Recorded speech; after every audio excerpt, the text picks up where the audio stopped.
Coach, first let's talk about the pitchers. You know, most of the time when a team loses a first-round MLB draft pick, as we did with Chris Anderson, you know, there's a hole in the rotation. But the cupboard's not bare for the Dolphins this year. No, you're right. You know, losing Chris Anderson, of course, would be a hole in anybody's rotation. He had a heck of a career here, but, you know, we have a young man who's a junior now who's kind of grown through the program, Alex McCray out of Wisconsin. And, you know, Alex is a guy that's going to have a lot of looks, you know, from Major League scouts during the course of the year, and I really believe his best years are ahead of him. He continues to develop and get better. He has a 4-pitch mix, you know, very intelligent young man, tremendous competitor. But, you know, he still needs to refine a few things, and, you know, and he'll, you know, with the schedule we'll play, he should be battle-tested by the time we hit conference play.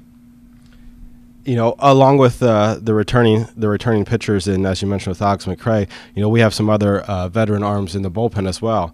Adam Maxon's just 4 appearances away from the career record here at JU. What's it like to have a veteran arm like him coming out of the bullpen and you can hand it ball off to him? Well, you know, Adam's had his, you know, he's gone through the full gamut, you know, from his freshman year up until now his senior year.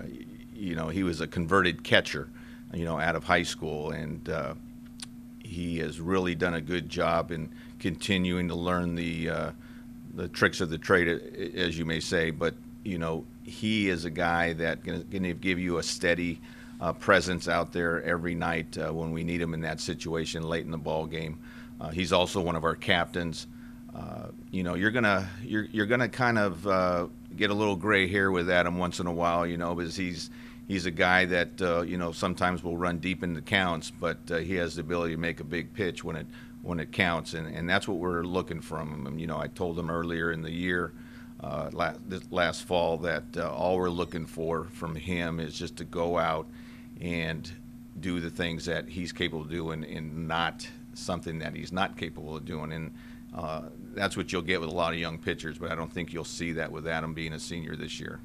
Speaking of young pitchers, there are 8 newcomers on the staff this year.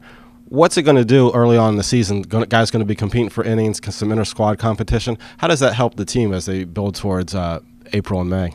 Well, we do. We have some new faces. You know, we're still a little short on the mound, to be quite honest with you. You know, we lost Jeff Tanner over the summer with playing summer ball with an elbow injury, and he was looked to you know, to compete for a starting job. We've had a couple minor injuries this past fall, and we've got some guys that are, you know, going to see how they mend early on here, and hopefully they stay healthy. But the competition's always good, no matter, you know, what position you're at. We've got some young freshmen that you know, we're going to rely on, and we're going to throw them into the fire. But the competition part of it, you can't beat. You know, any club that's worth their salt has competition just about every position. This year being my first year, you know, is a little unique where we're a little thin in some positions. So, you know, it's going to come down to us being healthy, and then our older guys, you know, lending that calming influence to bring along some of the younger guys. And how does that dynamic change for you a little bit? You know, you got a strong tradition of being one of the top pitching coaches, you know, around, and now you're gonna, you know, you're kind of stepping up, and you're the head coach, but you're still going to oversee some of the pitching staff there. How does that dynamic change for you as a coach? Well, you know, that was one of my bigger decisions when I was officially announced in July as the head coach for Coach Alexander, and I made a decision where I needed to still keep my thumb on the pitching part of it. You know, people kind of look at me kind of cross-eyed when I say, you know, my biggest hire was, you know, Alex Swenson, our volunteer coach. And, you know, Alex has done a good job, you know, with working with our pitchers. Alex, of course, was with us for 5 years as our starting, you know, as a catcher, and started 2 of those years and our team captain. So he knows me as well as anybody, and he's allowed me to have the freedom to go ahead and go from place to place during practice day, and kind of keep my thumb on all aspects of the program. So, you know, it's a different dynamic. but it's a fun one and a challenging one. You know, you mentioned Alex and the catchers. You know, as we kind of transition into the guys behind the plate, it's one of the more experienced positions that we have this year. 3 quality veterans coming back. Behind the plate is probably going to be one of the key, positions this year. They say you have to be strong up the middle, and that goes from your catchers to your pitchers to your middle infielders to center field, and that's not going to change here. We welcome back a young man, a senior out of Fullerton, California, who really just started catching 3-4 years ago on a full-time basis. Converted third baseman, but he's done a nice job of learning the nuances of that position.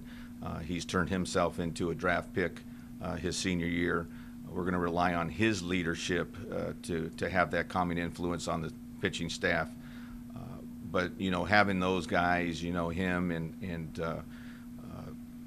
Garrett Ruckel and Braddock Rowe, they also do a fine job back there, and so I don't think we'll miss a beat, because we'll probably there'll be times this year where Drew probably plays a little third base at once in a while, just to kind of give us a little versatility in our lineup.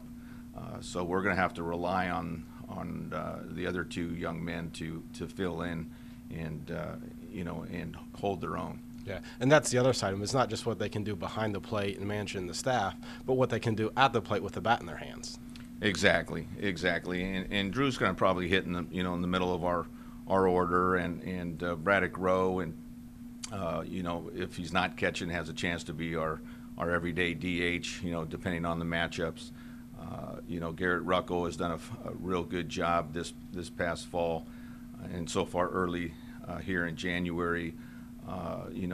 Getting his swing back to where it's he's a contact type guy and be able to move runners over. So there's some flexibility there. So we're going to need them all at some point during the season.